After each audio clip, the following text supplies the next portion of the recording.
కథ వింటావా ప్రేమ కథ ఒకటుంది, విన్నావంటే సరదాగా ఉంటుంది.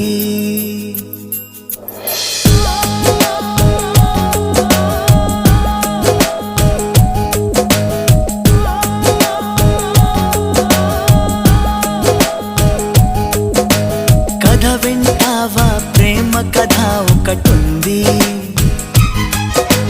విన్నావంటే సరదాగా ఉంటుంది. ఆమె సన్నగా నవ్వింది, చూపు వెన్నెలై కురిసింది. ఇద్దరి మనసులలోన ఏదో అల్లరి సాగింది. కథ వింటావా ప్రేమ కథ ఒకటుంది, ఎదగో ఎదగో చక్కని జత కుదిరింది.